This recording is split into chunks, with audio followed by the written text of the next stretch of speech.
Everybody. Welcome back.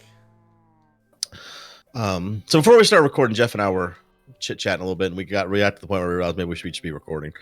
So you were talking about you're in the middle of Survivor, Australia. Yes, you started a new season with that. The season with Russell Hands, so no spoilers to anybody. But then we started talking. Oh God, something. I think I ate that sandwich too quick. I got the hiccups. It sounds like it. I was trying to scarf this sandwich down before we had to record. But I brought up, since Jeff was talking about what he was watching, I brought up this Tiger King show that everyone and their fucking brother is talking about. Everyone is talking about. Apparently it got brought up in the damn COVID news conference by the president. So yeah, I saw a news article that he was going to look into pardoning that dude. Not that means anything. Sure, that might be a very just actually diplomatic answer to be like, yeah, I'll look into it, just to move the conversation along. But of course, the news outlet that I was reading it on took it as if it seemed like Trump was serious, which I don't necessarily put past the man. I have no idea. Wouldn't surprise me at all. I mean, some of the things this man does. I mean, and this is the kind of thing he's worried about right now while the world dies around him. I mean, before we jump into the Tiger King, it blows my mind that federal funding for testing of COVID stops on Friday. What? Wait, I didn't actually know that, I guess. Yeah. No, it's on the states after Friday. We've tested enough. Yeah. The government is done testing on Friday. Oh, so that's how we flatten the curve. Yeah, I guess. Oh, okay. So we've reached peak on Thursday, and then Friday it just goes down because nobody's positive anymore. I mean, well, if you can't be positive, you can't be tested. Yeah, I got you, man. What's weird is in my area, we took Corona down, baby. All in one day. We know how to do it. We just stopped testing. We never got testing supplies here, so like I never could have been tested. You never got testing supplies in your state? No, some in my state, but none near me. So there was never anywhere I could go to get tested. My county has had the same 24 cases since a month ago. I mean that's good or bad. Usually they would get no one can be tested, so true. But usually, I think the people who they deem cured according to the COVID map, I don't necessarily think test negative. I think those. Yeah, well, no, these aren't even. I mean, they're still not cured. Apparently, well, that's what I was wondering. Is nobody just cured? So the only number that's changed is deaths. 2 of them have died of the 24. So you don't have the same 24 cases. That's true. Well, they didn't get better. That's true. They did not get better. But so I just think it's just not people just not being tested. Whenever my grandma fell, I called her doctor and I was like, well, she's got a fever and stuff. She doesn't have a cough. Is there somewhere I can take her to get tested? And he's like, no, there's nowhere around us that has any testing. Don't even leave the house. Just stay there. And it was it was annoying because I was like, well, I think she might have a concussion. And he's like, well, what are her symptoms? And I told her her symptoms. He's like, sounds like it could be a concussion. And I was like, well, should we be worried? And I reached out, asked him, can he do a house call? And he's like, no, I don't do house calls. And so I was like, okay. No. No, not happening. And so I was like, okay, well, maybe she has a concussion. He's like, well, maybe. And we talk about the symptoms and he's like, sounds like it could be. And I was like, well, is she at risk? Is it deadly? He's like, well, we really need a diagnosis to know that. And I'm like, but where can I get a diagnosis? And he's like, well, you're like, we're talking in circles here, doc. Yeah. So yeah, nothing really came of that. And he was basically just like, sucks to be you, and don't leave the house because there's nowhere to take her to be tested. If you thought her fever went away after a day, anyways. I don't know what it was. I don't know if it was related to her falling or what, but she still got extreme dizziness and stuff. So I'm pretty sure she's concussed. Who knows how long that'll last? Hopefully not. It's too terribly long. But anyways, aside from all that, back to this Tiger King show. So Matt keeps trying to talk about it on the podcast. I haven't watched it. And I'm kind of like, when too many people are trying to push me, because Matt's trying to get me to watch it so we can talk about it on the podcast. Renee, the girl I used to date, the one you met, she keeps texting me about it. And everyone's just like, you have to watch this. It's amazing. So I started it last night and I watched the first 2 episodes. There's 7 total. And as you know, it's about this the king of polygamist tiger man. He runs a tiger, exotic animal zoo in Oklahoma, maybe. Somewhere in that region. maybe northern Texas, either northern Texas, Oklahoma, somewhere in there. And then there's another guy, not Joe Exotic, but the other tiger guy that has a place, I think in Myrtle Beach, South Carolina. And then there's this woman that has a tiger place, but it's considered a rescue place. But I don't really see her as much different from the other fucking two guys. Really, she's just packaging the same turd in a different fucking wrapping paper. Really, because she's still like making money off of tigers in captivity.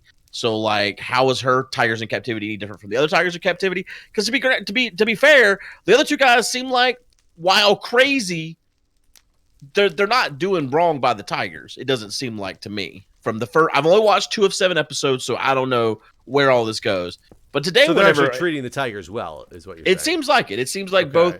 So the argument she has is that Joe Exotic is the #1 breeder of tigers in America. He does the most of the breeding, and most of the things he makes his money off of is cub petting. So like, families that'll pay to have their kids get to pet the cubs or roll around with the cubs and take pictures with the cubs, all this stuff. And that's only good with a tiger for like the first 6 months. And then you got like 12 years of life after that to like maintain this tiger. And so he's breeding hundreds of tigers a year for cub petting purposes, basically. And then like, what do you do with them after they're outside of that range and they're dangerous to humans? And so that's her argument, is that this is why it's bad, because he's breeding all these animals and then he's selling them afterwards. And I guess there's been lots of laws passed since the start of all this. For some reason, this Joe Exotic guy recorded everything all the time. So this documentary has benefited from the fact this man just had footage for days. I mean, just everything for years of just his day-to-day operations of, this is what we're doing, and then like, here we go, and he's like constantly doing like live streams and stuff on his website. So there's just piles of content, a lot of it that was never even consumed, that they're able to use inside of this documentary. But so far in the first 2 episodes, I'm not as blown away as everyone. Like, me and Jeff were trying to talk like, why is this so popular? And for me, it just reminds me of the people I knew in Texas. Like, I grew up with these kind of people. So like, for me so far, this is just how crazy people are. So, and my whole thing when you started talking about it was, clearly about 3 weeks ago, everybody that I knew was telling me, Jeff, you're by yourself, your family's gone for a while, watch Tiger King, Tiger King, Tiger King. And I was like, what the fuck is Tiger King? Like, this is Tiger King. Like, I thought it was like a joke at first. Right. Then I realized it started getting so much popularity, but then it was everybody I knew. And I'd never heard of it. I don't know how people heard of it. I don't know why it out of nowhere. And granted, like I said, I think quarantine helped people go pick up series that maybe other people found. Somebody clearly started promoting it somewhere along the line. Well, Netflix caught a lot of, I mean, it's like, I've not seen a Netflix ad. Like, really? I don't know. Like, for me, it's the top thing on Netflix. Like, it was like a month ago. I guess I only go to Netflix. I don't. You don't ever like browse? I don't browse. I usually am looking for something specific, or occasionally I'll browse for like a certain type of movie or something like that. And yeah. I don't know. Maybe I just don't look at the ads in the right way, and that's the problem where I didn't get it. But do you really think it was organic Netflix? I do. I think that happens a lot on Netflix, honestly. Like, I mean, if something is good, it continues to gain momentum on Netflix. Because I think the way Netflix shows you, this is new, check this out because it's new, promotes, the thing to where it now becomes trending or whatever. And so then it's like, a boulder going down a hill sort of thing, where it's going to continue to gain that momentum. So you're saying it's kind of like a YouTube algorithm would just on Netflix. I guess I never really thought of the way it worked that way, because I never really pay attention to the Netflix ads. So the last thing I will tell you that really caught my attention that was super popular was like Making a Murderer. And I still didn't watch it when it was in its freaking heyday. I had heard about it for a very, very, very long time, and then finally was like, okay. I think one day, it was back when Julia was still picking up a lot of shifts at the hospital. It was before I had kids, and I was at the house one day, and I was like, oh, it's Sunday, I'm gonna like get some stuff cleaned, I'll throw this on in the background. And I did. I got really hooked on it, and I just took in the whole thing in one day and was really intrigued by it and really enthralled. but I couldn't get into it until after so long it kind of fallen out of the normal vocabulary. Right. I feel like I can't watch Tiger King right now because it's just so everywhere that I feel like I'm giving in almost if I do. Yeah. Yeah. Well, I'll tell you, one episode in, I was like, I don't understand why everyone is telling me I have to watch this. And now I'm 2 episodes in, and I got a little bit bored. I probably should rewatch the second episode because I got kind of bored and started like doing stuff on my phone. And so like, I don't know, like Matt's like, could you believe all the polygamy? And I'm like, yeah, I mean, they're both polygamists. Like both the tired people are. Like, but like yes, that doesn't blow me away or anything. So I don't know. Like so far, nothing has blown me. I couldn't believe it, sort of thing. So I mean, and apparently, like there's murder to come, and I haven't gotten there yet because I mean he's in prison for murder, I guess. So have you watched Don't Fuck with Cats? So I tried. I really did. I watched, and I don't know how far this goes because apparently where I didn't give it enough time because I watched. It's only 3 episodes. I think I watched all of the first episode. Okay. But I didn't give it enough time because it comes across fake. It comes across scripted and fake so far to the point that I couldn't watch it. And I've been told since then that it's all true. It's true story. All this really happened, but they all come across like they're just fucking actors. Like it all looks scripted and not true at all to me whenever I watched it. And so I just couldn't, it didn't engage me enough because I was like, this is not real. So I'm going to have to wait until you actually do finish it, if you can finish it. Keeping in mind, it's only 3 episodes. I didn't realize it was only 3. Yeah, I thought it was longer than that. I thought it was a lot longer, too, and Julie and I watched it together out of some suggestions. And honestly, the first episode, I can't say we were, like, hooked, like, we must watch more, but it was intriguing enough that we were like, this is fucking sadistic. Like, we need to finish this because it's so weird right now. And it's okay. I'm not going to sit there and say some people that introduced us to it were just like how it was the most crazy thing that they ever seen. I definitely didn't go that route. I found it very interesting and crazy, but not realizing it was only 3 episodes. Once the 3rd episode ended, I was like, okay, this is about to get really good. And it was over. Oh, look, there's phantoms.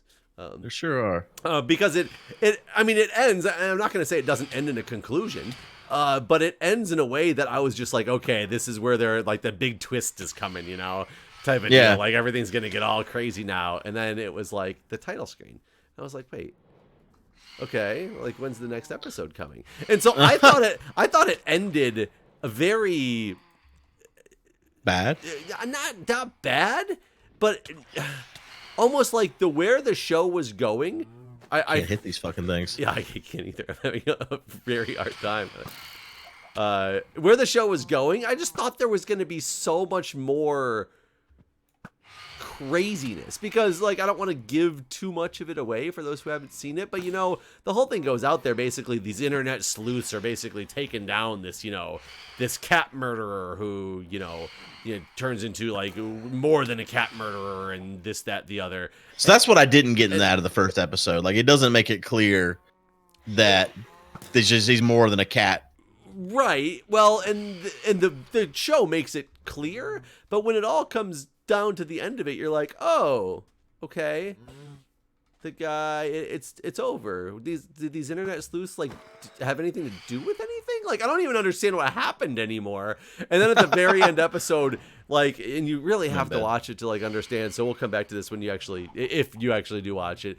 But they start like even throwing some random doubt onto some of the conclusions that were made. And they're like, well, what about this? And what about this? And what about this? And you're like, oh, shit, I didn't even notice that. But they could clearly go back and show you those things so they existed. And you were just like, if you weren't watching fast enough, you didn't catch it. And you're like, oh, okay, this is great. Like, where they're going to explore these things. And credits. And you're like, what? Like, you just literally introduced new doubt to end the show. Huh? That's funny. So, yeah, I do suggest you watch it, being that it's only 2 more episodes for you. So it's only like another hour and a half, 2 hours, but I don't remember how long those episodes were a piece. Probably an hour. So, yeah. So I mean, it was decent. It was just I don't know. It just weird. I liked the premise of it, and I think it was completely different and off the wall. So is it true though? Is it a true story? Yeah, supposedly. Supposedly, God, the whole it comes thing across is real. so fake. Did you not feel that fake vibes whenever you watched it? Well, you know, now you're gonna make me look because I'm not actually 100% certain it's real. Is don't fuck with cats real? Like, I guess it says it's a Netflix true story. That's what it's called. Everyone comes across like extreme bad actors, basically. Why the documentary is so dangerous? Well, I get that. I mean, nothing is really saying if it's. Yeah, I'm pretty sure it's real. I don't think it was. So like when Blair Witch first came out, I thought that was real. So they advertised that as real though, because I thought the same thing, and I didn't realize at the time that you were allowed to like lie and be deceptive in those type of things. Like, I mean, it came out when I was like 18 years old, so I was just like, shit, same. this real story. This is gonna be good. Yeah. And I remember watching it and being like fucked up, like, oh my god, yeah, that shit was real. Oh my god. I think I watched it and was more like, this isn't real. Like, I don't understand what's going on right here. And I remember it being, God, I was at Michigan State when it came out, so it was my first semester in college, and there was a Blockbuster down the street on a campus, and the Blockbuster had just started their, like, if we do certain movie titles, if we don't have them in stock, you get a free like movie, whatever you want. And we're trying to like show that they always had supply of whatever you wanted, or it was or something else was free. So like, no harm, because back then, a lot of things were sold out all the time at rental stores. I remember going with my buddies, and we were like, they came out to visit for the weekend, and like we went out partying, and then we were like, let's go get Blair Witch. Like, and actually, we're probably gonna get a free movie. Like, I don't know why we were like determined in our minds. We were taking advantage of the system because we were gonna get this free movie because clearly it was gonna be sold out. And we walked into the Blockbuster, and the whole section that had Blair Witch on it on the wall, of course, was empty. Like, just empty. And you went up to the counter and you had to tell them what you were looking for so that they would be like, oh yeah, we don't have it. Here's your, voucher for a free movie or whatever it is. But they were being fucking shady as shit. And they were just like, oh, Blair Witch? And they like opened up a drawer that had like all of the copies. I wondered that. Like, whenever you said that, I was like, man, you can't game that. Like, you could probably game it if you just went in there and like looked for what's empty. Nope. But I guess they caught on to that. So they were like, oh yeah? Here it is. Like, you're the only suckers renting this show. So and then we watched it and I thought it was stupid. Oh God, I did not. I thought it was the realest shit ever. And I remember I was dating Crystal at the time, and she was still in school. And I remember coming over and being like, "You realize these guys were on like the Tonight Show like 2 days ago, right?" And I'm like, "Nuh-uh." But yeah, they did. They advertised that one as real and as if it was truly like the lost tapes. And like I said, at the time, I didn't think that was like illegal to do, so I assumed it. That's the one time I've been totally just so like ever since then I side eye everything. I'm like, is this real? You real? Well, now the problem is we have a genre of TV called reality TV that is the fakest shit ever. So True. It's so hard anymore to know. I don't even know if you can make, like you said, we're questioning if Don't Fuck with Cats is real. Like, yeah, I don't know if it is. I'm not convinced. All right, so I want to make a storage system, and I want it to be all cool where it auto sorts the stuff. Okay. I don't have any idea how to do that. Do you? Yes. Do you really? Yes. What you do is you hold a contest, and you get an intern on the server, and you give the intern all of our items, and we come back and they're sorted. Okay, this sounds great. I like this idea. Can we get soccer to do it? Probably. It's possible. Huh. I we just manually do it. I used to know how to do a sorting system like Chad showed me in a couple seasons ago, because I had a huge sorting system at one of my bases that had like a rail cart that ran around and stopped and dropped off things at every like chest that you set up to take a certain type of item. Really? Yeah, but it takes a lot of It takes like 3 hoppers on each one, and you got to fill them with a certain number of items. It's actually not that hard once you get it going. You just have to That's keep what I doing want it. to do is that thing that you just said. Yeah, it's really not hard once you get it going. It just takes the starting up of it is always confuses people who don't normally deal with redstone. Yeah. You know. I've never done any of this type of thing. Maybe I should stream one day and have him like walk me through it. Who, Chad or the chat? The chat. I was because Chad could easily walk you through it because I think he's Yeah. advertised it on his OMG chat or OMG Craft channel like multiple times. But I'm sure, and I guarantee your chat could walk you through it very simply. But it takes like 3 hoppers, and one of we're gonna need a lot of hoppers just to get the stuff down. Yeah, there it takes 3 hoppers for one type of item.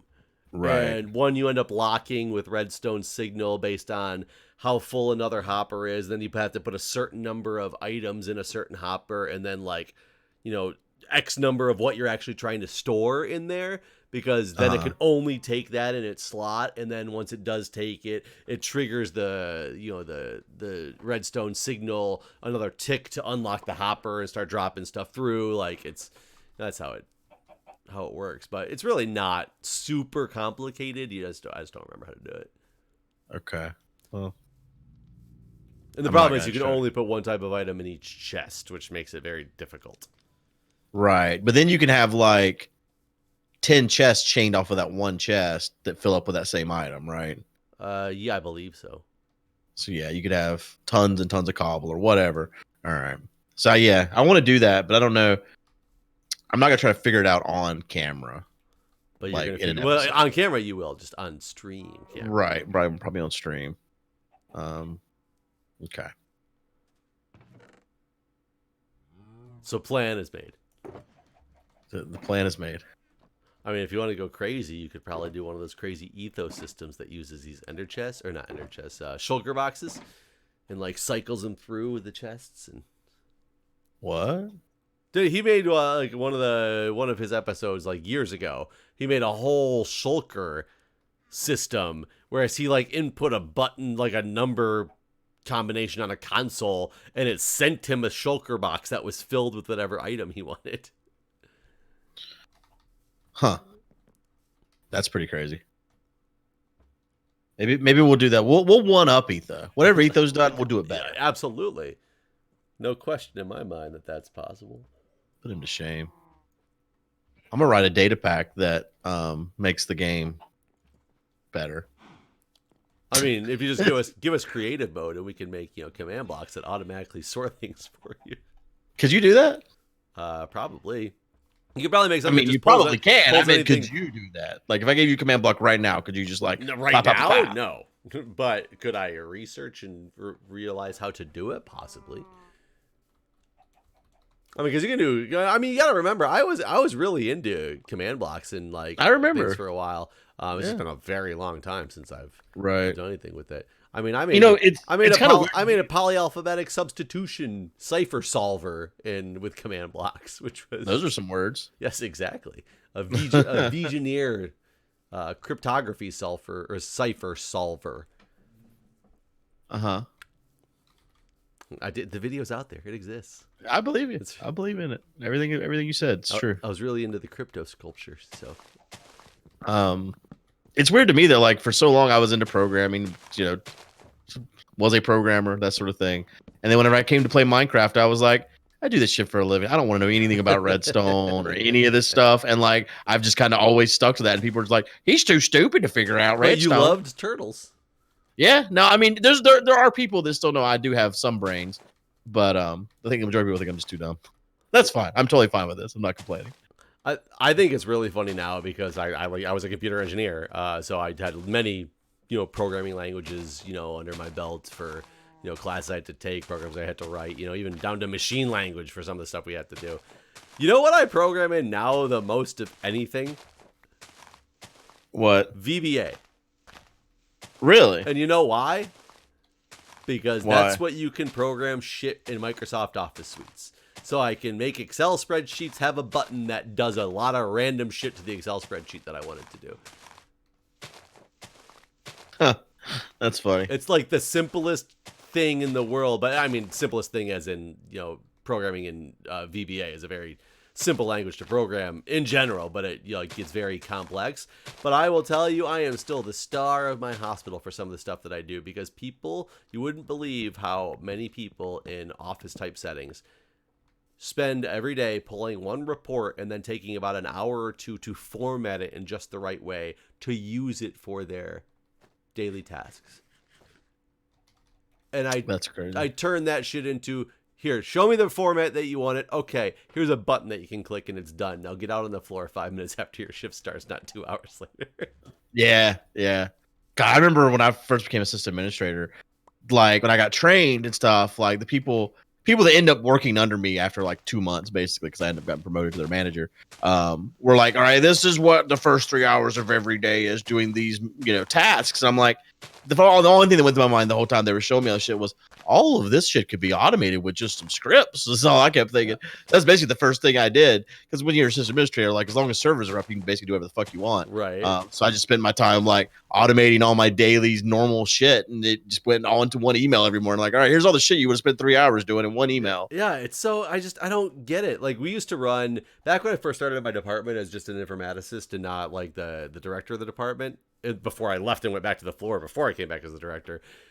One of the people's tasks every Friday was to do a PPID report, which is a positive patient identification. So when did I scan the patient's wristband before I gave a medication, like you're supposed to do, and then scan the medication. So there's a report that you can dump out that shows you all this data, but it needed to be formatted in a way that the units could see specifically on their units how they were doing. It took this woman 6 hours every Friday was dedicated to doing this report for the hospital. Oh, Jesus. For 2 years before I went into this department. And one day, like, she was on vacation, or a couple weeks she was on vacation, so she asked me if I could run it for her on these 2 Fridays while she was gone, and she walked me through exactly how to do it. So it wasn't like an exaggeration. It wasn't I pretend it takes 6 hours so that I can, it was, she literally showed me exactly how you do it step by step. And half the time I was waiting for some of these large reports to run, and you would run them individually, unit by unit, and it's just a mess. But there was a button you could hit to run them all, but then it was just in a format that you didn't like. So I took the all button, and I would run it. It took like 20 minutes to run the damn report, and I wrote a script that spit out everything that you needed. So I turned her 6-hour task into literally the amount of time it takes to run the report, and then you hit a button and it does everything for you. Oh, God. I showed it to my boss because I was like all proud of it, thinking like, oh my God, like people are going to love me for all the work that I did. And she was like, oh yes, very nice. Thank you. And like, that was it. And it was just the end of it. What did the woman say when she came back from her vacation or whatever? She didn't fucking use it. Wow. Because she didn't understand it. I wrote a whole long explanation of how it works. I worked with some very incompetent people for a long time. Incompetent in, like, I can't say they were completely incompetent because they knew a lot about the things that they did, but anything, like my boss at the time really didn't know the minute details that was happening in the department. So she just kind of took the story in, saw something happen, and was like, oh yeah, that's the report that goes out every Friday. In her mind, and like didn't understand what I was trying to say about saving 6 hours of one of our employees' times because you can, like, now you can just use this. Like, people were afraid of using technology like that. It was like, oh, you're running macros in an Excel spreadsheet? That's virus ridden right there. Like, it's gotta be a virus, right? Like, oh lordy, oh man. Yeah, it's good. It's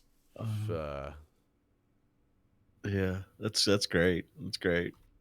Well, with that, we are out of time. All right, guys, write some macros. I'll see you next time. Macro our recording sessions. We don't have to do them ourselves anymore. Just write a script. Actually, you could half the time. Stand in this spot. Bob your head for a minute. Return the corner. Stand in this spot. That's true. All right, guys. We'll see you next time. See ya.